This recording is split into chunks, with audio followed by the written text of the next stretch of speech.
네, 안녕하세요. 성공취업의 시작 접정보센터 이담기입니다. 네, 안녕하세요. 정보윤입니다. 네, 보은 씨, 혹시 이번 주 화요일이었나요? 진원쌤과 취준위에서 했던 내용 기억하시는지? 네, 그 지원자들이 원서를 쓸 때 필요 이상의 개인 정보를 수집하는 그런 내용이었던 네, 걸로 기억을 맞아요. 하는데요. 저도 지원서 쓸 때는 아니지만 뭐 홈페이지 가입을 하거나 할 때 개인 정보를 필요 이상으로 요구해서 조금 불편했던 기억이 있어서 되게 네. 공감했던 주제로 남아 있어요. 근데 취준생 입장에서는 사실 이런 거를 입력을 해야 가입도 되고 지원도 되기 때문에 약간 이것이 어떻게 보면 채용 과정에서의 좀 갑질로 네. 느껴지지 않을까 그런 생각도 해봤습니다. 네, 이게 방금 말씀하신 채용 갑질이라는 게 정말 파도 끝이 없이 나오기 때문에 네. 안 그래도 취업하기 힘든데 우리 취준생분들 더 힘들게 하는 것 같아서 씁쓸해지는데요. 그래서 오늘은 저희가 배고픈 구직자들을 위한 공론회 배구공에서 민혁쌤과 현준쌤이 채용 갑질에 대해서 속 시원하게 강습 파이크를 날려줬다고 합니다. 네, 그동안 불편했지만 따박따박 따지고 들기에는 어쩐지 애매했던 기업의 채용 갑질에 대한 새로운 판단 기준을 잡는 좋은 기회가 될 것 같은데요. 네. 배구공에 이어서 2부에서는 한국고용정보원의 김균 박사님과 함께하는 새로운 직업 찾기, 신비한 신직업사전까지 준비되어 있습니다. 네, 오늘 취준생들의 속 궁금했던 점을 어떻게 속 시원하게 긁어줄지 배구공부터 먼저 만나보시죠.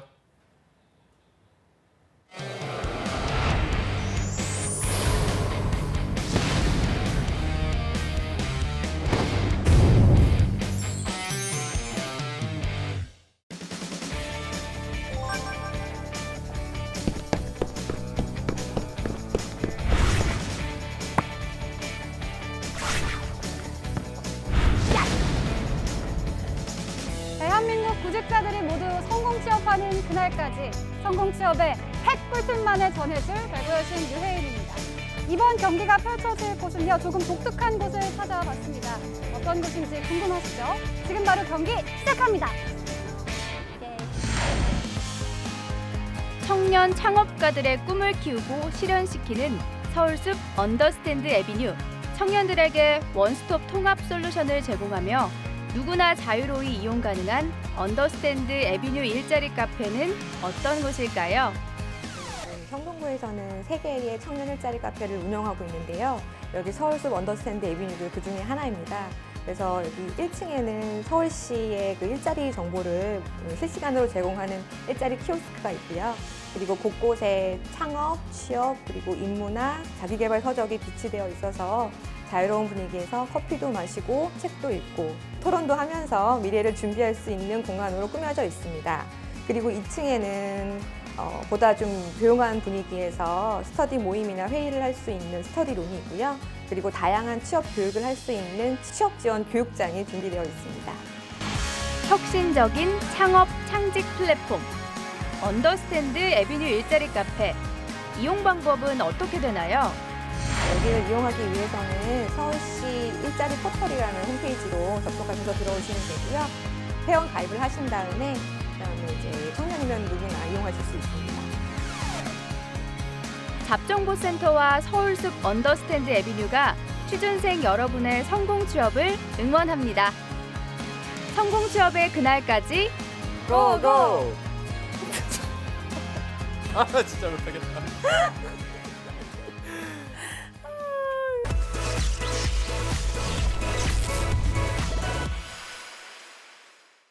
방송에서 못다한 성공 취업 X파일부터 대한민국 취준생들의 꽉 막힌 속을 뻥 뚫어줄 강스파이크까지 배고픈 구직자를 위한 공론회 배구공 지금 시작합니다. 여러분, 배고픈 구직자를 위한 공론회 배구공 그 6번째 시간이 오늘 시작했습니다. 봄이죠. 알로하. 아우, 잘 어울리시네요. 요즘 벚꽃이 많이 피었는데 어떠세요? 아, 근데 봄입니다. 이게 아마 시청자분들은 잘 모르실 텐데 이게 네. 저희 방송 들어가는 게 이렇게 힘든지 몰랐네요. 그러니까 지금 그냥 편하게 앉아서들 보실 거 아니에요. 근데 저희가 여기 지금 온 지가 네. 한 2시간이 넘었는데 네. 아, 일단 시작부터 좀 지쳐서 최선을 다해야 될 것 같아요. 그렇죠. 네. 어떠세요? 최선을 다해서 시청자분들은 좀 많은 좋은 정보 얻어갈 수 있게끔 그렇게 하면 잘린다 이거. 지난번에 몇 번을 얘기하냐. 화이팅 그렇게 하면 열심히 안 돼. 하겠습니다. 기대해 주세요. 아니 근데 둘 다 나는 봄인데 어떠냐고 물어봤더니만 동- 아니, 무서워. 왜냐면 아니, 이게 아니야. 야, 웃으면 안 돼요. 지금 저희 방송 나갈 때가 광탈하고 굉장히 구직자분들이 예민할 때거든요. 지금 4월 말이고 지금 5월 초면은 그래서 약간 우리가 좀 야. 지금 다 떨어졌어요. 지금 현대하고 삼성이랑 CJ랑 아마 지금 방송 나갈 때쯤 롯데도 지금 나오고 이럴 텐데 네. 이제 댓글들을 보니까 재밌는 것들이 굉장히 많더라고요. 댓글 볼 줄 모르시잖아요. 아니요, 그게 아까 댓글이 댓글 볼 줄 댓글. 몰라서 저한테 막 여쭤보셨잖아요. 댓글을 저는 웹 PC로 봅니다. 왜냐면 하나하나 자세히 볼 수가 없어요. 모바일로 이걸 보게 되면은 네, 이거를 하나하나 자세히 볼 수가 없기 때문에 직접 PC를 로그인을 해서 모바일로도 다 보이는데. 보는 게 더 낫죠. 자, 오늘 서울숲 언더스탠드 에비뉴에서 시작을 했는데요. 여기는 와보니까 소감이 어떠세요? 저희 그 장소 중에 가장 좀 블링블링했던 것 같아요. 장소가. 네. 그리고 그냥 지나다녔으면 이런 장소가 있었는지를 저희가 몰랐을 정도로 굉장히 요 색깔도 굉장히 이쁘고 알레강스하죠. 네. 청년분들이 많이 와서 좀 혜택을 누렸으면 좋겠습니다. 아, 여기 저 왔을 때 깜짝 놀랐어요. 저는 이게 처음 왔는데 여기에 장소 이름만 보고 에비뉴가 있길래 뭐 해외 같은 느낌이 물씬 나서 실제 와보니까 그러기도 하고 그래서 저는 배구공이 드디어 엄청나게 성공했구나, 붐이 일었구나, 비싼 장소를 비행했구나 했는데 신한은행이랑 고용노동부랑 해서 또 좋은 의미로 만든 장소더라고요. 그래서 학생분들이 많이 이용하면 좋겠고 또 보니까 민혁쌤 책도 있어서 민혁쌤이 그러니까요. 오늘 방송 느낌 좋아. 그러니까 봤어요? 무슨 책이요? 내 책이 있더라니까. 저기. 내가 여기 다 둘러봤는데 못 아니 봤는데? 이따 가면서 보세요. 저기 제 책이 그러니까 권장도잖아요. 국가에서도 내 책을 권장해가지고 보라는. 너만 몰라. 지금 이렇게 하얘잖아. 미리 오셔서 갖다 놓으신 건 아니죠? 아니요, 전혀. 딱 좋은 그게 위치에 딱 한 있더라고. 권만 있는 게 아니라 또 2권 있는 거. 아, 진짜요? 네, 많이 지금 책을 또. 네. 지금 이렇게 벚꽃이 피고 봄인데 취준생 여러분들의 마음은 아주 타들어가고 있습니다. 여러분 광탈에 아주 자존감이 밑바닥을 칠 때인데요. 저희가 여러분들을 속썩이게 하는 이런 카더라 통신들 그리고 여러분을 힘들게 하는 모든 답답한 취업 현실에 강스파이크를 날릴 예정입니다. 자, 그럼 두 분 각오 들어볼 텐데요. 지금 취준생들 분들 굉장히 자존감 많이 힘들죠. 낮아 지금 많이 있고 힘들고 힘들 사실 시기예요. 그러니까 요맘때가 가장 이제 구직자분들이 좀 슬럼프 아닌 슬럼프를 겪을 때라 그 어느 때보다도 냉정하고 객관적인 조언이 좀 필요할 것 같아요. 아, 자존감이 낮은 시기에서도요? 그럼요. 그러니까 왜냐면은 그냥 어줍지 않게 뭐 힘내. 희망을 뭐 주고. 다른데 좋은 회사 있으니까 갈 수 있을 거야. 이런 그냥 즉흥적인 달달한 얘기는 오히려 그들에게 원하는 게 아니어서 저희가 조금 더 저희 컨셉대로 강하게 가는 게 그게 맞는 방향이 아닐까 생각이 듭니다. 딱 오늘 방송 보시고 정신 딱 제대로 바짝 차려서 다시 원래 마음가짐으로 취업 준비 계속 쭉 이어나가셨으면 좋겠습니다. 네, 알겠습니다. 여러분들 힘내시길 바랍니다. 저는 희망을 드리겠습니다. 그럼 먼저 시작을 하기 전에 저희 그 3회 반응이 아주 뜨거웠다고 합니다. 댓글들이 좀 많이 달렸는데 저희가 방송이 더욱 성공하기 위해서는 피드백을 봐야겠죠. 한번 저희 함께 댓글들을 읽어보도록 하겠습니다. 자, 각자 핸드폰을 보시고요. 웹 PC로 보시면 댓글 아니요. 제가 왜 여기 노트북 안 댓글을 가져오셨어요? 그 댓글들을 되게 굉장히 많고 3회분이 특히 네, 3회가 의견이 많은데 3회가 눈에 띄는 게 있어요. 무려 네. 1000회 넘게 보셨어요. 조회수가 네, 1200회. 네, 읽었습니다. 이거 하나 읽어볼까요? 어느 거요? 여기 김지혜 씨 본명인 것 같은데요. 실명. 네, 실명인데 제가 이분 사실 아는 분인데. 아, 진짜요? 네. 유혜인 아나운서님 취준생이 알고 싶은 질문 입장을 이해하고 진행해 주세요. 유유라고 돼 있어요. 왜 좋아요? 4개나 이게 있어? 어떤 제일 상단에 좋아요 많이 받아서. 어떤 의미일까요, 이게? 아, 진짜. 좀 더 분발하라는 그렇죠. 의미인 것 제가 같아요. 진짜 여러분에게 동떨어져서 남일 말하듯이 그렇게 느끼게 한 건 정말 너무나 죄송합니다. 저희 PD님께서 건방지게 해라 혜인이는 좀 시건방지게 하라 그래서 제가 제 성격과 다르게 그렇게 하게 됐는데 여러분께서 그렇게 느끼시게 됐다면 정말 죄송하고 저 앞으로도 더 열심히 하도록 하겠습니다. 아니 그게 아니 질문을 똑바로 봐봐. 그러니까 취준생이 알고 싶은 질문 입장을 이해해 달라는 얘기예요. 네, 이 사람들이 지금 현재 아까도 얘기한 대로 4월 말이면 또는 저희 3회가 방송됐을 3월 중순 뭐 이 정도면은 어떤 질문을 해야 되는지를 좀 그들의 마음을 이해하고 아, 그러니까 그만큼 되게 꼼꼼하게 본 거예요. 저희 디테일하게 방송을. 감정 네. 이입해서 여러분의 피드백 정말 잘 받아서 오늘 한번 열심히 여러분의 입장을 이해하고 아니, 근데 저도 이거를 그러니까 라이브 방송을 몇 개 이제 다른 곳에서도 하는데 학생들이 굉장히 예민해요. 그러니까 예전에는 이렇게 제가 좀 얘기하다 재밌게 하려고 일부러 좀 잡담도 하고 좀 다른 방향의 얘기를 좀 하면은 바로 라이브로 댓글로 그런 얘기 하지 말고 묻는 거에 대해 답변을 좀 해주세요. 임원이다 임원. 뭐 이런 식으로 임원은 바로 잘라버려. 했을 때 이제 제 성격상 같이 싸웠거든요. 그러면 네가 꺼라 방송을. 그렇게 나가라. 한 적이 있는데 나가라. 지금은 이게 굉장히 그래서 학생들이 예민하기 때문에 지금 같은 때는 좀 그들의 입장을 저희가 좀 생각하면서 좀 객관적인 조언을 좀 해줄 필요가 있을 것 같아요. 저도 그러면 댓글 하나 읽고 싶어요. 네. 이 댓글은 사실 주어가 없어요. 주어가 없는데 누군지 알 것 같은 느낌? 뭐죠? 아이디 YH님께서 아니 댓글을 못 보면서 뭘 보는 척을 하세요. 그거 놀 수는 없잖아요.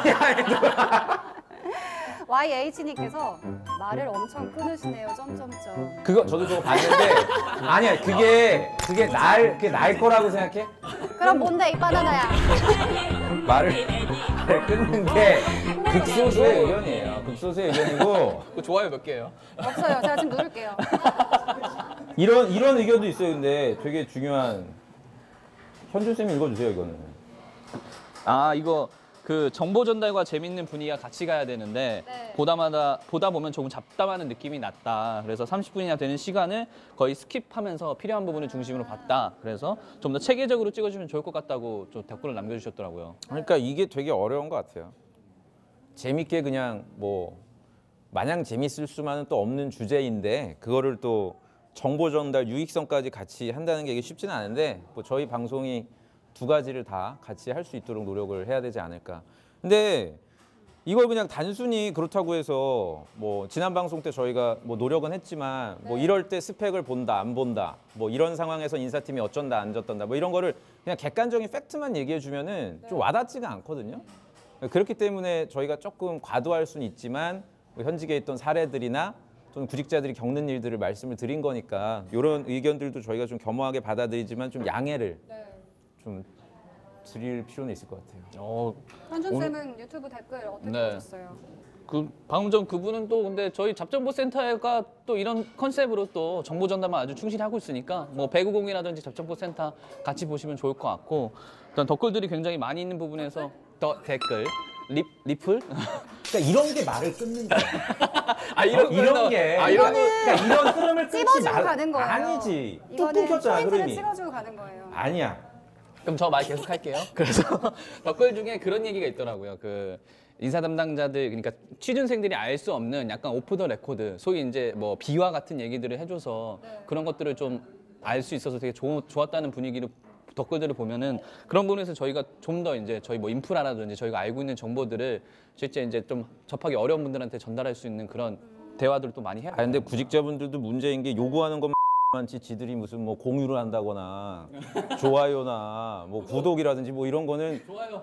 제가 제작진한테 들어보니까 구독자가 늘었다 줄었다 또 아주 그냥 널뛰기란데. 그러니까 아 잠깐만 중간에 뭐 무슨 139가 됐다가 124가 됐다가 뭐 이렇게 널뛰기 하더라고요. 그러니까 좀 그러지 마세요, 여러분들. 꾸준하게. 저 이제 시작이잖아요. 네, 많이 눌러주세요. 응원 부탁드립니다. 도와주시기 네. 바랍니다. 언제 소리 없이 사라질지 모르겠지만 많이 도와주세요. 자, 그럼 지금부터는 오로지 취준생 여러분을 위한 시크릿한 정보만을 쏟아드리겠습니다. 여러분 기대 많이 해주시고요. 좀 몸을 사린다, 취준생의 입장을 이해하지 못한다 싶은 경우에는 저한테도 아 진짜요? 제가 오늘 반성을 하겠어요. 그래서 경호야, 저한테도 초심으로. 네, 경고를 날리겠습니다. 여러분, 배고픈 구직자를 위한 공론회 강 스파이크를 날려버릴 첫 번째 주제는요. 네, 임팩트가 좀 덜해졌네요. 첫 번째 주제를 저희가 한번 보도록 하겠습니다. 뭡니까? 채용 갑질, 너는 어디까지 당해봤니? 심각한 또 갑질에 얘기가. 대한 내용입니다. 정말 채용 갑질 하다 너무하죠. 뭐지? 뭐 한 거죠? 아 바로 이런 거 하려고. 먹어라, 일단- 아, 반응 너무하네. 최근 정부에서도 이런 갑질을 근절하겠다 이렇게 공포할 정도로 사회에 만연한 취준생들을 울리는 갑질들이 있습니다. 저희 잡정보센터에서도 이 갑질에 대한 내용을 다뤘는데 파도 끝이 없어요. 아, 어마어마하죠. 파도 끝이 없어요. 또 싱크? 네, 그래서 오늘은 이 채용 갑질에 대해서 저희 배구공에서 아주 속시원히 파도록 해보겠습니다. 두 분은 일단 취업 컨설턴트잖아요. 그래서 채용 갑질 이런 얘기를 많이 들으셨을 것 같아요. 그 채용 갑질 일단 갑질이 뭔지를 우리가 생각을 해봐야 되고요. 네. 사실 뭐 이 얘기를 하기에 앞서서 네. 오늘 이제 사연들이 제가 이거를 받은 거예요, 조사를. 저희 그 단톡방이 있잖아요. 네. 제가 말씀드렸죠. 사연을 좀 조사를 하자. 사연 뭐 조사한 거 있어요, 두 분?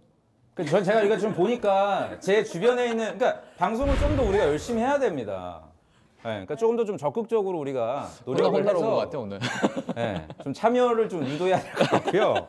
그만큼 저는 여러분들 방송 열심히 하고 있고, 그 갑질이라는 게 근데 경계가 좀 애매하긴 해요. 그러니까 채용팀에서 재량껏 해야 되는 업무에 대해서는 우리가 어느 정도 그 재량을 인정을 해줘야 되는 건데요. 우리가 오늘 얘기해야 되는 갑질은 그 좀 어려운 얘기를 우월적 지위를 이용하는 거죠. 그러니까 남용해서 뭐 도덕적으로 됐던 또는 통상적으로 생각했을 때 이 정도까지 해야 되나 약간 논란이 있을 수 있는 거리들에 대해서 우리가 오늘 좀 알아봐야 될 것 같고, 제가 사연을 봤는데 좀 경계가 애매한 것도 있어요. 그래서 무조건 제가 구직자분들 편만을 들기에는 뭐 지난 방송 때도 보니까 현준 쌤도 계속 저한테 지적을 하시더라고. 이거 뭐 이건 사측이냐 뭐 다시 한번 사측. 이건 뭐 학생들 좀 왔다 갔다 이렇게 하는데 옆에 건물도 늘.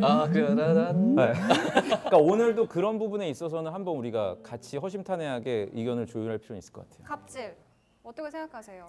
단순해 보면은 지금 공급 수요 법칙이 무너졌으니까, 그러니까 회사가 되게 유리한 롤을 가지고 있죠. 회사는 네. 넘쳐나는 지원자들에서 골라내면 되는 거니까 네. 그런 부분에서 되게 만연하게 갑질이라고 의식 안 하는데 갑질 행태를 하는 것들이 되게 많더라고요. 그래서 그런 것들을 좀 이 방송을 또 인사 담당자 분들이라든지 제가 조사해보니까 본다고 하시더라고요. 그래서 이 방송을 보시고 본대요? 본대요? 네, 제가 피드백 받으니까 본다고 해서 이 방송을 보고 그런 부분에서 좀 개선을 각성을 하셨으면 좋겠습니다. 그래서 제가 회사분들. 오늘 여기서 대기를 하면서 딱 하고 싶은 말들의 책들을 몇 개를 골라봤어요. 오늘 갑질에 대해서 저는 이 책을 한번 이게 왜 아, 나 좀 있나 뭔가 했는데. 했네. 보세요. 좌우는 있어도 위아래는 없다. 여러분. 좌우가 뭐죠? 정치인가요? 좌우는 모르겠고 여러분 위아래는 없습니다. 뭐지? 그렇구나. 좌우는 있어도 위아래는 적절하다, 없다. 적절하다. 적절했나요? 이게 본인한테 유리하다고 지금 판단하고 지금 보여주는 겁니까? 북유럽 아니요. 탐험이네 최근 또. 북유럽을 탐험했대. 죄송합니다. 그러니까 평등하다. 이거 평등하다. 몸을 사려. 그러니까 평등하다는 얘기야. 구직자와. 그래서 위아래가 없다는 거죠, 사실. 아니 회사도 사실 사람이 필요해서 뽑으려는 거고. 아니, 그건 근데 잘못된 얘기지. 그거는 위아래가 없으려면은 경력 사원이어야지 네가.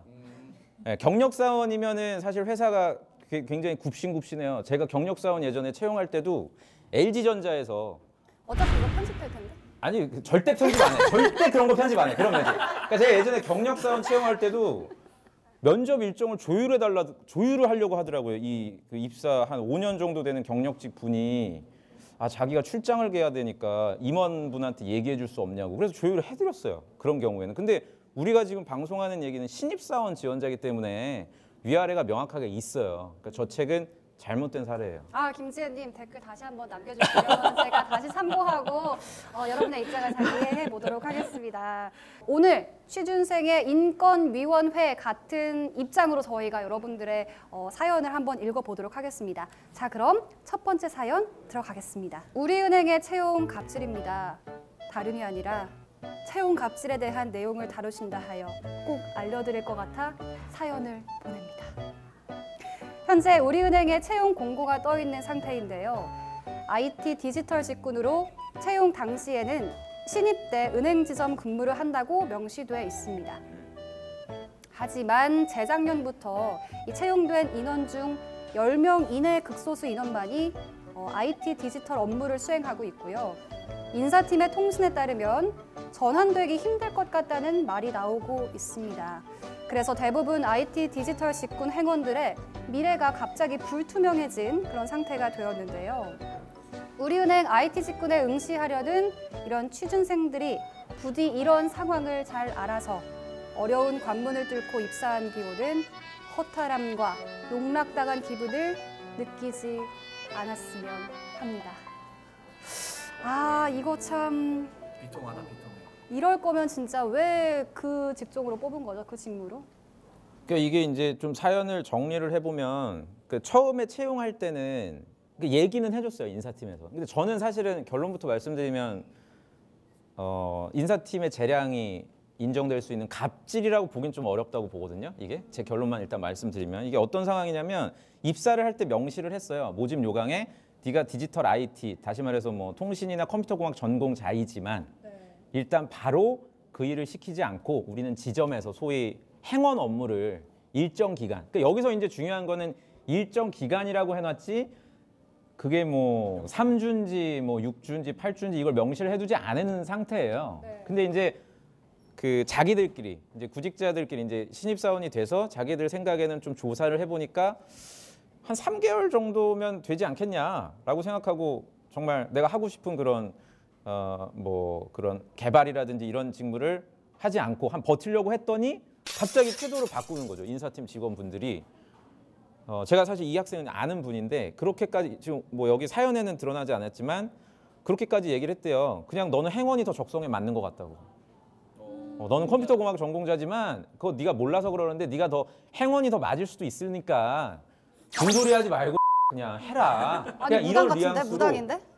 그러니까 요걸 우리가 좀 얘기를 해봐야 될 것 같아요. 그러니까 명시하지는 않았지만 일단 입사를 하고 나서 인사팀에서 태도를 바꾼 부분에 대해서 과연 이거를 그러니까 이분 같은 경우에는 정말 자기가 너무 억울하니까.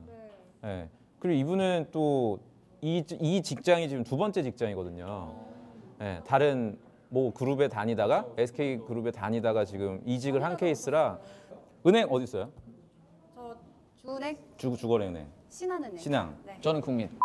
은행을 쓰는데 네. 이 은행이 되게 서비스가 개판이에요. 지난번에 구정 때도 그때 중단한다고 해가지고 제가 나름대로 이제 뭐 현찰도 좀 찾아놓고 세뱃돈 줘야 되니까. 아, 훈훈하다. 그리고 현찰 이렇게 찾아놓고 했는데 갑자기 또 문자가 와서 예정대로 다시 서비스를 진행합니다.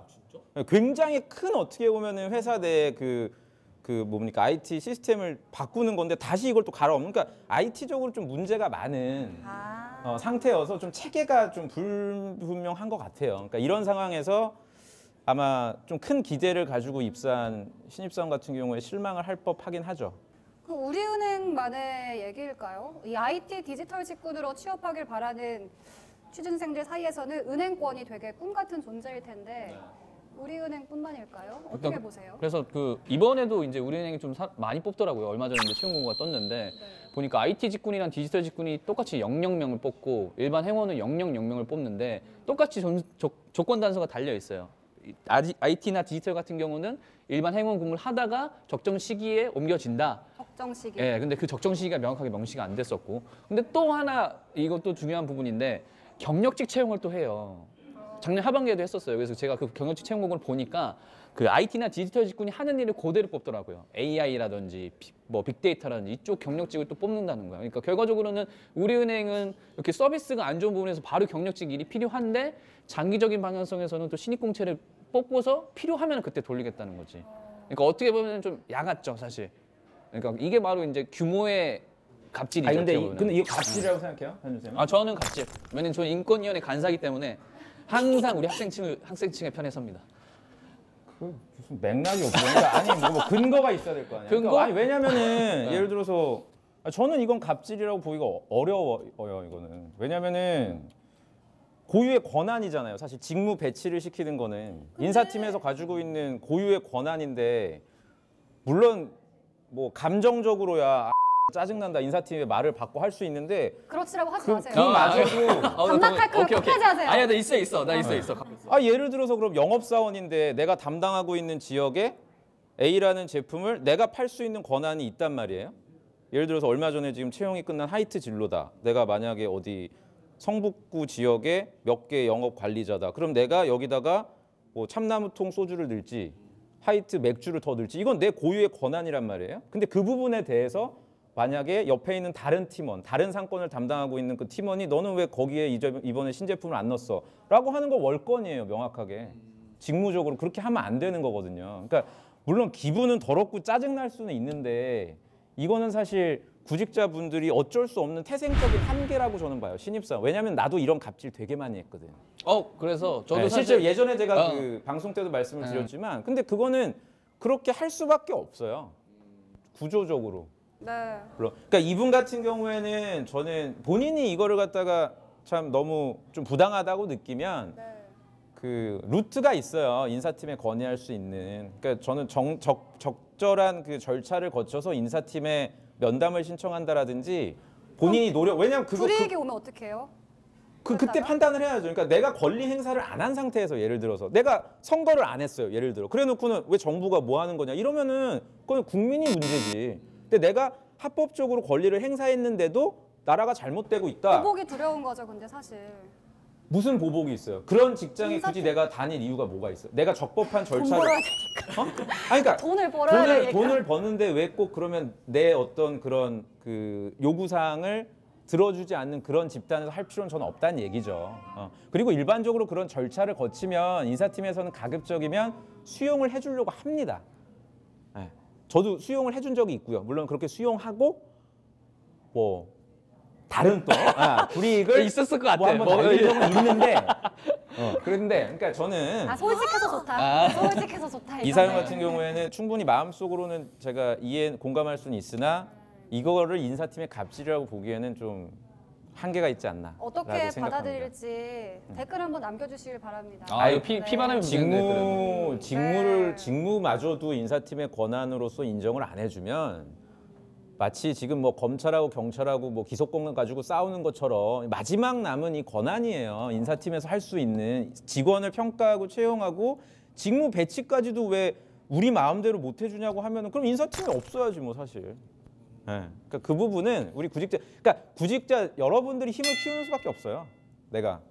무슨 어떻게 그러니까 예를 들어서 이런 거죠. 그러니까 입사했을 때는 내가 개발 업무가 너무 하고 싶었지만 무슨 이유가 됐든 너는 그럼 행원 업무를 해라. 그럼 하는 거야 그냥. 한 2년 정도. 겁나 힘들게 성과를 내서. 그래서 얘는 진짜 행원으로서도 업무 역할을 굉장히 잘하네. 얘는 꼭 필요한 사람이야라는 게 검증이 되고 그때 얘기하는 거지. 이제 저는 숟가락 꺼내는 거지. 또다시 꺼내서 이제 저는 개발 업무를 시켜주세요. 사원증 달고 있는 것 같아요. 왜냐면 저도 인사팀에 입사했을 때 인사팀 원하지 않았는데 그냥 했어요. 그 다음에 나중에 건의를 하니까 그 다음 들어주더라고요. 다른 직무를 한다고 했을 때. 그러니까 우리 구직자분들도 시간이 많이 없기 때문에 그냥 이거 싫어서 또 다른 데 직장 이직하고 또 이거 싫어서 또 이직하면은 질량의 법칙이라고 있잖아요. 어디 가나 똑같은 내가 싫어하는 건 존재할 수밖에 없다는 얘기예요. 네. 저는 좀 다른 의미로 보면은 이 배구공이 더 유명해져야 된다고 봐요. 그러니까 더 많은 분들이 시청하고 댓글도 많이 달려서 결과적으로 공론화가 돼야 되거든요. 이번에 그 강원랜드 채용 비리가 돼서 결과적으로 한 250명 정도 되는 사람이 일시적으로 바로 소위 이제 잘렸죠. 그리고 기존에 불이익을 받았던 분들이 바로 즉시 채용이 됐고, 물론 이제 그분들이 또 데모를 하고 있어서 좀 문제가 이슈 있긴 한데 결과적으로 그것도 뭐 청문회라든지 공론회 이렇게 공론화 작업을 거쳤거든요. 그러니까 취준생분들이 집단화돼서 자기들의 목소리 한 군데 모여가지고 그걸 발설을 해주셔야 돼요. 그런 거에 대한 통로를 이 배구경에서 해주시면 됩니다. 배구공. 배구경이 아니라 배구공. 네. 그러면 이제 IT 직무 친구들, 은행권을 희망하는 그런 친구들에게 해줄 현실적인 배구 공반의 조언이 있다면 뭐가 있을까요? 뭐 근데 전 IT 쪽 희망하는데 왜 굳이 은행에 가시려고 그러세요? 네, IT 쪽은 이제 게임 회사라든지 SI 업체라든지 이런 게 있으니까 정말 IT 분야에 가서 IT 업무를 하실 생각을 해야지. 지금 이번에도 보면 어떤 친구가 저한테 현대 오토에버 갈지, 현대 모비스에서 소프트웨어를 전공한 그 직무를 수행할지 당연히 오토에버 가는 게 맞아요, 사실. 자기 색깔을 찾아서 IT 전공자면 IT 업계로 판교 쪽으로 가는 게 맞다. 굳이 은행권을 갈 이유가 있겠냐 이렇게 말씀을 드리고 싶어요. 현실적인 조언은? 현실적인 조언은 장기적으로 봐야죠, 사실. 버텨라. 버텨서 진짜 그 금융권에서 IT 업무를 하고 싶다고 하면은 단순하게 뭐 이분이 정말 그런 건 아니겠지만 대부분의 은행권의 IT 업종으로 가시고자 하는 분들은 이제 IT 쪽에 금융권에서 수요가 많아지기 때문에 가는 것들도 굉장히 커요. 왜냐면은 비대면 채널을 그러니까 비대면 채널을 늘리고 대면 채널을 없애면서 뭐 챗봇이라든지 그런 AI 시스템을 도입하니까 많이 뽑을 수밖에 없고 그러니까 많이 뽑는다니까 그러면 이쪽으로 가야겠다. 근데 사실 이 부분에서는 본인이 명확하게 판단을 해야죠. 내가 진짜 하고 싶은 산업군에 들어가서 IT 업무를 할지 아니면은 그게 아니더라도 나 일단 확률적으로 접근하려고 하는 건지. 그래서 후자를 선택했다고 하면은 장기적으로 본인이 버텨서 하던가. 해야죠. 아, 좋은 말. 가자. 그래서 예전에 물어보고 싶었던 사례가 사실 그 포스코에서도 한번 그 광양이라든지 포항에 이제 그 공장이 있으니까 그때 신입사원들한테 일정 부분 현장 근무 체험을 위해서 그쪽 지역에서 본 일을 할 수 있다. 근데 기간에 명시는 안 했어요. 기간에. 근데 알고 보니까 어떤 지원자가 가서 보니까 인사팀에서 3년 동안 있어야 된다고 해버렸더라고요. 그래서 그 친구가 이제 한번 사연 올렸던 적이 있거든요. 혹시 그때 계셨나요? 그때 당연히 있었고 그건 되게 같은 애죠, 걔가. 예를 들어서 포스코 지금 한참 아마 채용 거의 마무리됐을 텐데 현장에도 그럼 근무할 생각도 왜냐면 포스코는 본사가 어딘지 알아요? 포항? 정답. 네, 보통 사람들이 서울로 생각해요. 포스코 본사를 대치동에. 거기는 이제 나같이 잘난 사람들이 가지. 네. 그러니까 본사 같은 경우에 좀 이럴 때 끊어주면 안 돼. 차라리 날 죽여줘. 그냥 그러려니 하는 그러니까 본사에 가는 게 되게 당연하다고 인사팀에선 생각을 해서 그게 뭐 물론 정해놓은 게 이제 3년이지만 그 전에 다 서울 근무 시켜줘요. 근데 그걸 갖다가 뭐 왜 미리 통보를 안 했냐. 그거는 이제 회사 차원에서 직원을 교육시키고 좀 발전시키기 위한 게 현장 근무 시키는 게 맞다고 판단해서 그런 거거든요. 그래서 이게 되게 아다르고 어다른 건데 사실 이걸 해결하는 가장 단순한 방법이 있어요. 공고에 명시를 해주면 돼요. 명시를 해줘서 취준생이 선택권을 주면 되지. 그러면은 내가 지원할 거냐 안 지원할 거냐. 그거는 말이 될 수가 없는 게. 그러면은 예를 들어서 그렇게 명시를 하잖아요. 엄청난 사측인데 오늘? 아니 이것만큼 내가 난 객관적으로 얘기하는 거야. 만약에 그걸 명시를 하잖아요. 그럼 이 친구들 지원할 것 같아요? 안 하죠. 지원 안 하지. 그럼 지원 안 그럼 하고 진짜 할 만한 사람들만 지원하게 냅두면 되는 거 아니에요? 좋아. 좋아. 그거는 할 말이 좋아, 없어요? 좋아. 잠깐 좀 기다려봐. 넘어갑니다. 뭐라고 불러드릴까요? 신촌 씨요. 신촌을 못 가. 그러시구나. 또 열심히 하시는 분도 있으시지 않나요? 너가 이상하네. 화나신 거 아니죠?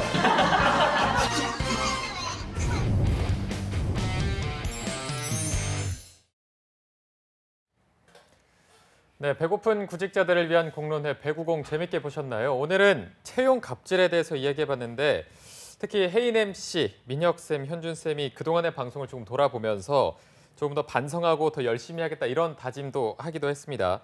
저희가 항상 여러분들한테 열려 있으니까 저희 배구공 많이 봐주시고 저희 유튜브로 들어오시면 영상이 항상 올라와 있습니다. 여기에 여러분들의 솔직한 의견 댓글로 달아주시면 저희가 다 보고 있으니까 마음껏 가감 없이 달아주시면 감사하겠습니다. 네. 혹시 채용 갑질에 대해서는 좀 어떻게 보셨어요? 채용 갑질 오늘은 아직 그렇게 속 시원한 얘기가 나온 것 같진 않아서 다음 주를 좀 더 기대해봐야 되지 않나. 보현 씨는 어떻게 보셨나요? 저도 사실 채용 갑질이라는 걸 보면서 이게 참 절박한 상황인데 이게 절박하다 보니까 더더욱 아무 말 못하게 되잖아요. 그렇죠. 그러다 보니까 되게 억울하고 참 답답하겠다 좀 공감이 많이 되더라고요. 다음 주에 이제 실제 피해자의 사례도 나온다고 하니까 네네. 그만큼 다음 주 배구공도 더 기대가 됩니다. 주제가 주제인 만큼 꽉 막힌 우리 취준생들의 속을 사이다처럼 뻥 뚫어줄 다음 주 배구공도 많이 기대해 주세요. 네, 잡정보센터 1부에서 준비한 소식은 여기까지고요. 잠시 후 2부에서는 한유진 캐스터와 함께하는 전국 각지의 생생한 채용 소식을 알아보는 일자리 방방곡곡이 준비되어 있고요. 네, 또 빠르게 변화되는 직업 트렌드를 짚어주고 새로운 직업에 대한 전망도 알아보는 신비한 신직업 사전도 준비되어 있습니다. 네, 어디 가지 마시고요. 채널 고정!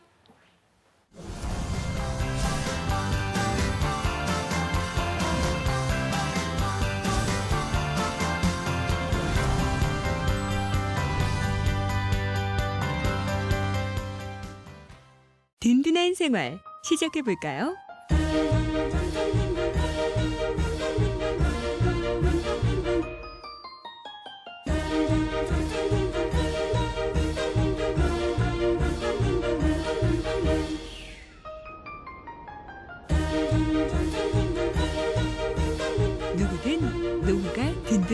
뭘까? 개인형 퇴직연금 IRP. 최대 연 700만 원까지 새 공제 혜택을 받으세요. 든든한 세제 혜택에서 든든한 노후생활까지 개인형 퇴직연금 IRP가 여러분을 응원합니다. 한국 직업 방송을 보면 취업이 보입니다.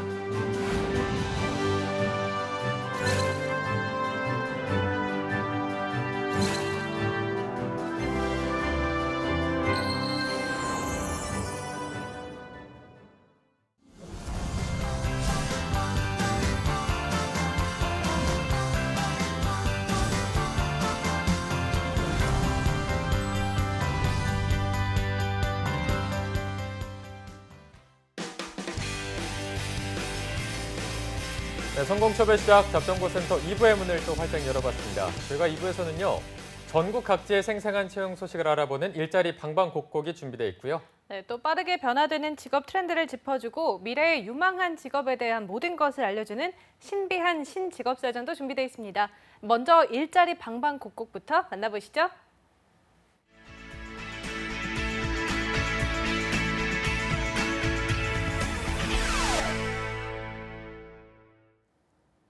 네, 매일매일 전국 각지의 생생한 채용 소식을 알아보는 일자리 방방곡곡. 오늘은 경기도로 먼저 연결해 보겠습니다. 이천 고용복지 플러스 센터의 이혜진 주무관님, 안녕하세요. 네, 안녕하세요. 이천 고용복지 플러스 센터 이혜진입니다. 네, 주무관님 첫 번째 일자리 소식 전해주시죠. 네, 이번 주 소개해드릴 사업장은 이천시 백사면 지음로에 위치한 표면 가공 목재 등 제재목 제조업체인 주식회사 세성 홈스토리입니다. 이번에 생산관리 및 공정관리 업무를 담당할 생산품질관리 사무원 1명을 모집합니다. 학력은 초대졸 이상으로 경력은 무관합니다.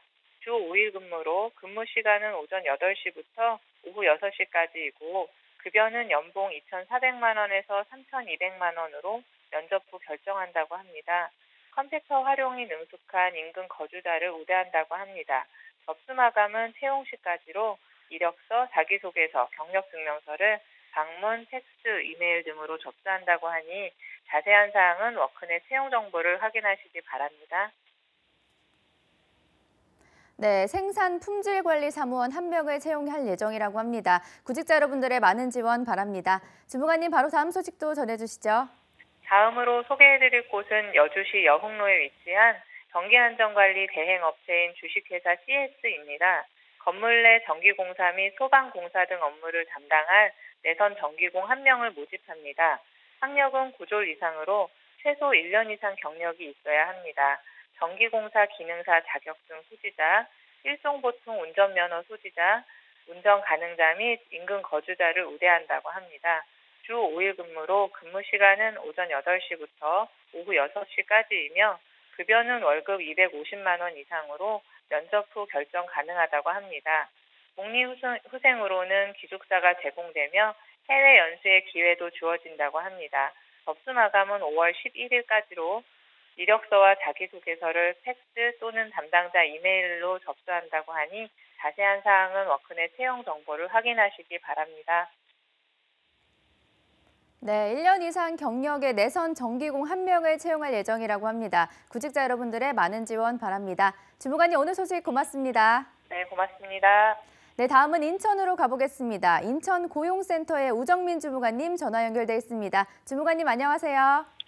네, 안녕하세요. 인천 고용센터의 우정민입니다. 네, 첫 번째 일자리 소식 전해주시죠. 이번 주 소개해드릴 구인사업장은 선두종합건설입니다. 선두종합건설은 인천 남동구 소래로 630에 소재한 건설업체로 건축공무 2명을 구인합니다. 주 사업 내용은 토목공사 및 건축공사이고 입사 후 자재발주, 공정관리, 노무관리 등의 건축공무 업무를 담당하게 됩니다. 건축공무 관련 경력 및 학력은 무관합니다. 주 5일 근무하며 급여는 연봉 3,500만 원에서 4,000만 원으로 협의 가능합니다. 입사를 희망하시는 분들은 인천 고용복지 플러스 센터 취업지원과로 문의해 주시기 바랍니다. 네, 학력과 경력이 무관한 채용권입니다. 구직자 여러분들의 많은 지원 바랍니다. 주무관님, 바로 다음 소식도 전해주시죠. 네, 다음으로 4월 채용 행사를 안내해 드립니다. 4월 25일 수요일 오후 2시에 인천시 연수구청 상진광장에서는 2018 상반기 연수 일자리 한마당이 개최됩니다. 이번 행사는 중부지방고용노동청, 연수구청, 한국산업단지공단, 인천지역본부가 공동 주최하며 송도 스마트밸리, 남동산업단지공단 등 인천 소재 50개의 구인 기업이 행사에 참여할 예정입니다. 참여를 희망하는 구직자분들은 행사 전에 워크넷에 구직 신청을 하시고 이력서, 신분증을 지참한 후 당일 방문하면 면접 가능합니다. 참여를 원하시는 분들은 연수구청 일자리 정책과로 문의 바랍니다. 네, 구직자 여러분들을 위한 많은 행사를 준비하셨다고 하니까요. 많은 참여 바랍니다. 네, 주무관님 오늘 소식 고맙습니다. 네, 감사합니다. 네, 일자리 방방곡곡 경기와 인천 지역의 채용 정보 살펴봤습니다.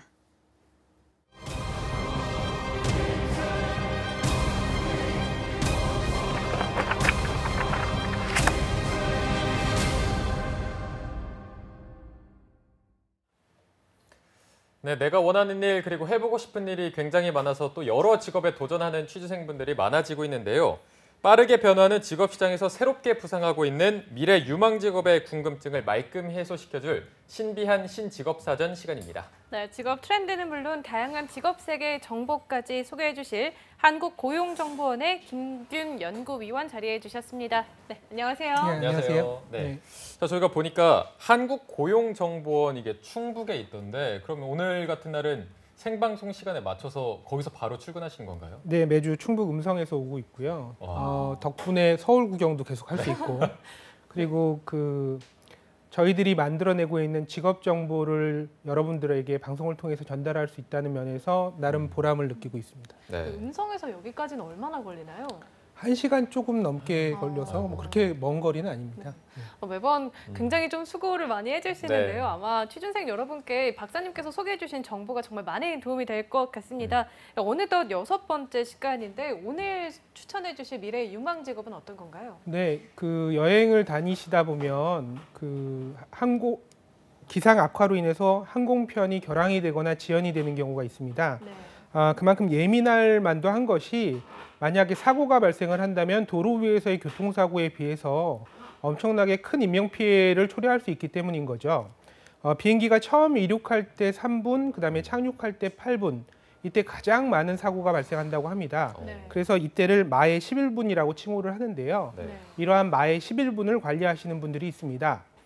공항 주위에서 유일하게 높은 건물인 관제탑에서 이 모든 것을 안전하게 그리고 책임지고 관리하시는 분들, 그런 분들을 항공교통 관제사라고 부르고요. 네. 오늘 제가 소개해드릴 직업이 바로 이 항공교통 관제사입니다. 네.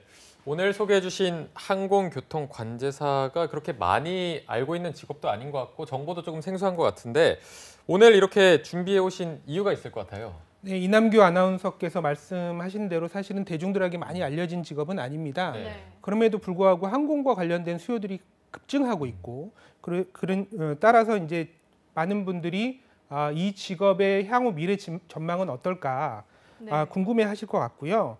그리고 사실 이렇게 많이 알려지고 매력적인 직업 뒤에 숨겨진 어떤 애환들도 있습니다. 네. 그런 것들도 같이 나눌 수 있는 자리가 되었으면 하고요.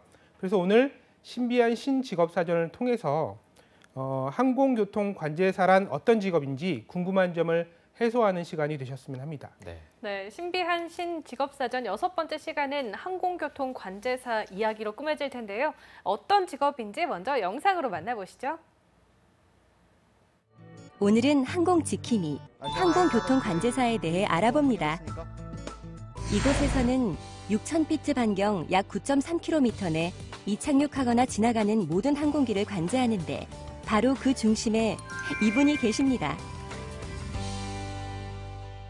안녕하십니까. 저는 항공교통 관제사 김선우입니다. 저는 지금 김포 관제탑장을 맡고 있습니다. 평범한 관제사로 출발해 관제탑장이 되기까지 그가 지켜본 항공기만도 수십만 대에 이른다는데요. 그는 왜 항공경찰이 되었을까요? 제가 군 복무를 공군에서 했는데요. 공군에서 관제특기를 부여받고 공군 베이스에 있는 관제시설에서 관제사로서 근무를 한 경력이 있었습니다. 그 경력이 직업을 선택하게 된 계기가 됐습니다. 항공기를 마지막까지 안전하게 이착륙을 시킨 거에 대한 성취감과 그런 자부심을 항상 갖고 있고요. 그리고 오늘 하루도 무사히 사고 없이 잘 유지를 했다라는 걸 항상 매일매일 자부심을 갖고 생활하고 있습니다. 항공기 사고는 엄청난 인명피해를 초래합니다. 때문에 항상 고도의 집중력과 긴장을 유지해야 하는 것이 관제사의 자세이기도 한데요. 쪽도 마찬가지고. 김선우 팀장님도 예외는 아닙니다. 미세한 장애물도 자칫 사고를 일으킬 수 있기 때문에 레이더상에서 나타나지 않는 장애물까지 일일이 체크합니다.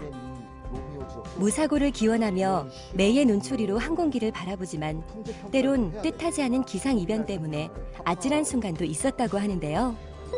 제 기억으로는 2006년 6월로 기억을 하고 있는데요. 그때 아시아나 항공기가 김포 입항 도중에 소위 벼락을 맞아서 기체 앞부분에 동체가 소실되고 레이더 돔이 떨어져 나간 사건이 있었습니다. 그때 그 조종사는 전혀 앞이 안 보이는 상황이었고요. 그때는 정말 그 김포공항에서 내리면서 이 항공기는 사고가 날 것 같다는 정말 불길한 생각이 들었었던 적이 있었습니다. 근데 다행히 레이더에서 근무 지원을 잘 해줬고 제가 그때 당시 팀장이었는데 조종사도 그 많은 기량을 발휘했고 우리 관제사들도 열심히 지원을 해서 정말 안전하게 기적적인 착륙을 이룬 적이 있었고요. 그때 정말 그 영화에서 본 것처럼 그 착륙을 하고 안전하게 이제 속도를 줄이고 나서 그 관제사들이 정말 소리를 질렀어요.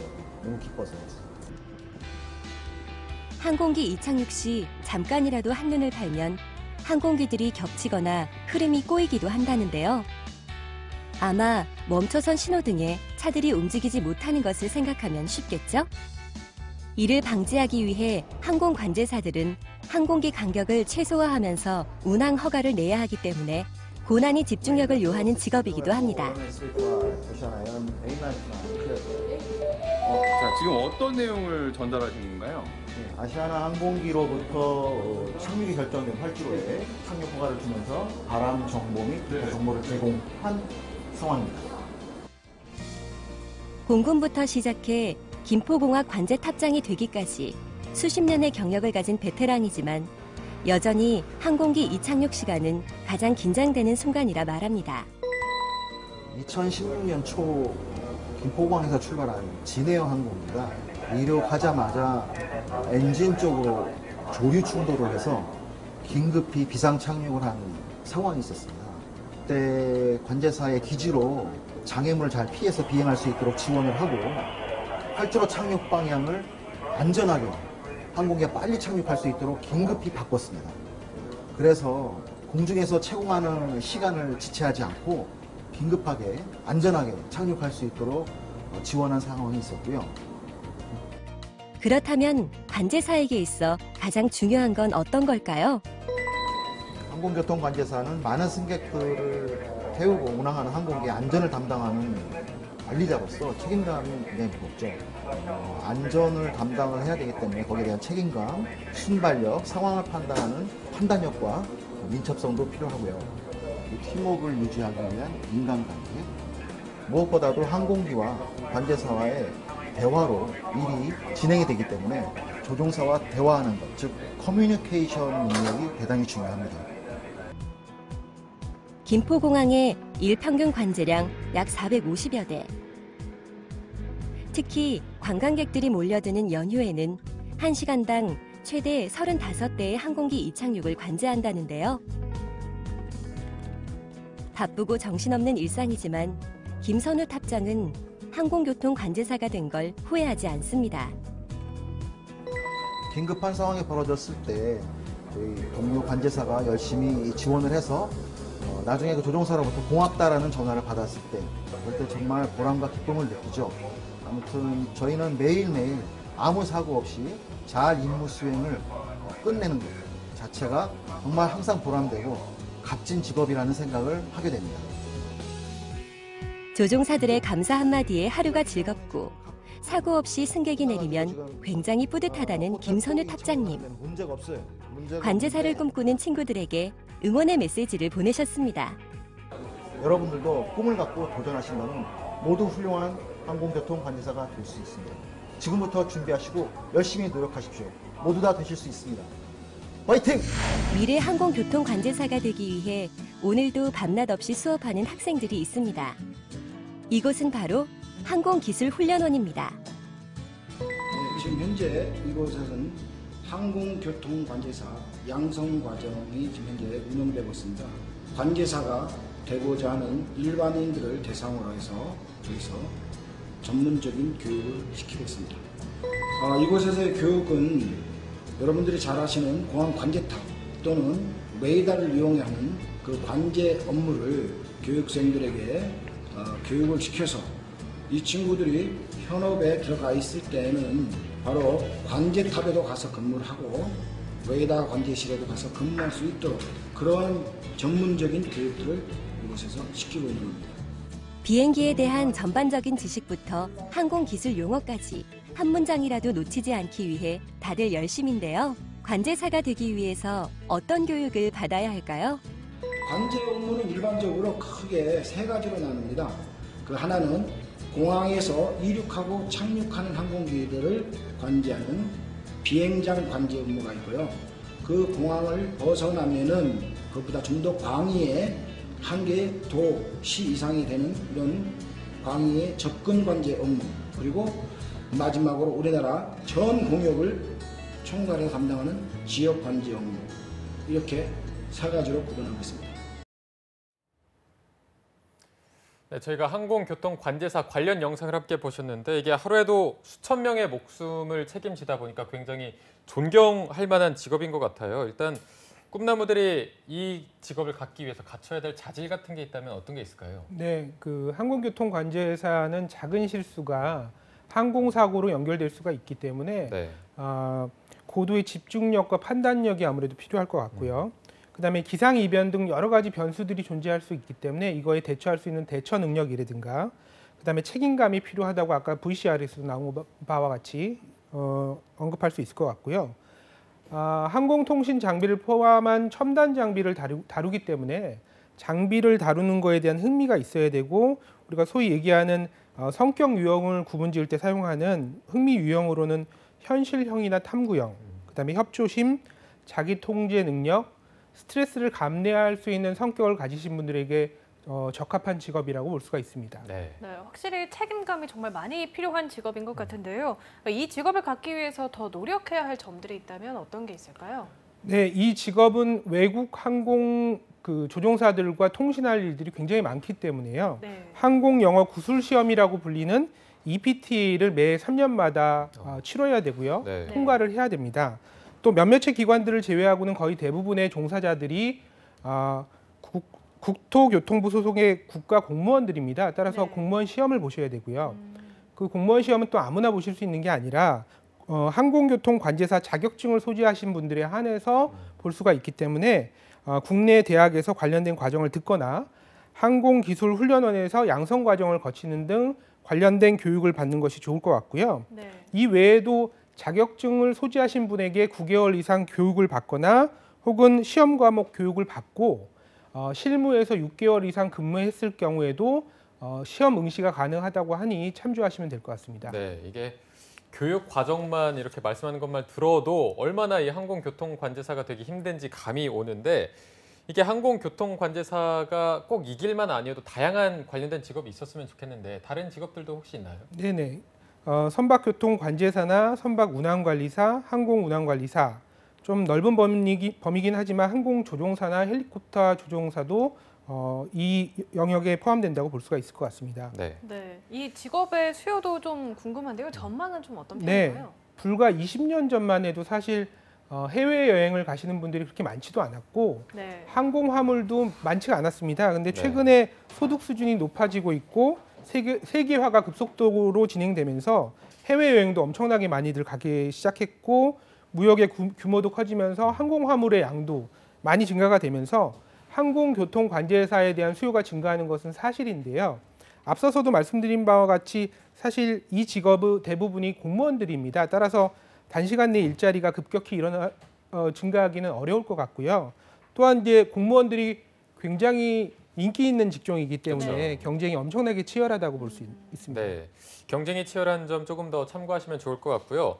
저희가 박사님께서 방송 초반에 이 뭐 미처 모르는 항공교통 관제사들의 애환이 있다 이렇게 말씀해 네. 주셨는데 어떤 면이 그렇게 힘든가요? 네, 직무의 특성상 언제 어느 때나 사고가 발생될 수 있는 상황이 도사리고 있기 때문에 순간의 잘못된 판단이 대형 사고를 유발할 수 있다는 그 긴장감 속에서 살아야 되는 거죠. 또 사고가 없는 것이 기본 중에 기본이기 때문에 난 기본을 잘하고 있다라고 해서 칭찬이나 어떤 인정을 받기는 쉽지가 않다는 겁니다. 네. 또한 이제 항공기가 맞춰진 시간대만 움직이는 게 아니고 밤새서 교대 근무를 해야 되는 부분, 이것도 큰 애환이라고 이야기할 수 있을 것 같네요. 네. 네, 확실히 저는 비행기를 타고 내릴 때 그냥 생각 없이 그냥 파일럿 정도만 생각을 했는데 이렇게 뒤에서 정말 많은 사람들이 이렇게 밤낮 없이 노력하고 있다는 사실을 좀 알게 된 것 같고요. 네. 이 직업에 대해서 좀 많은 분들이 좀 관심을 많이 가지시게 될 것 같은데 그분들에게 박사님께서 마지막으로 하고 싶은 말씀이 있다면 뭐가 있을까요? 네, 오늘 알아본 항공교통관제사는 굉장히 멋있는 직업이기도 하고요. 또 많은 책임이 따르는 직업입니다. 때문에 스트레스도 많을 것 같고 또 지속적으로 자기 개발도 필요한 직업이라고 생각이 듭니다. 네. 따라서 직업을 선택하실 때 내가 가지고 있는 적성뿐만 아니라 이 직업을 통해서 얻어질 수 있는 만족도 그리고 그 직업이 가지는 향후의 비전 같은 것들을 고려해서 선택하시는 것이 본인의 미래를 위해서 도움이 될 거라고 생각을 하고요. 따라서 신직업사전을 포함한 잡정보센터를 열심히 시청을 하신다면 좋은 정보를 많이 획득하실 수 있고 여러분들 직업 선택에 큰 도움이 될 거라고 생각이 됩니다. 네, 저희 홍보까지 해주시고 감사한데요. 자, 오늘 신비한 신직업사전 항공교통관제사에 대해서 알아봤는데 우리 취준생분들이 직업을 탐구하는 데 조금이라도 도움이 됐기를 바라봅니다. 자, 오늘 함께해 주신 한국고용정보원의 김규현 박사님 고맙습니다. 네, 고맙습니다. 네, 오늘 금요 스페셜 특집으로 저희가 또 취준생들한테 조금이라도 도움이 되고 재미있게 보실 수 있도록 준비를 해봤는데요. 오늘 준비한 소식은 여기까지고요. 평안한 주말 보내시기 바랍니다. 네, 저희는 다음 주 월요일 오전 10시에 다시 웃는 모습으로 찾아뵙겠습니다. 시청해주신 여러분 고맙습니다. 고맙습니다.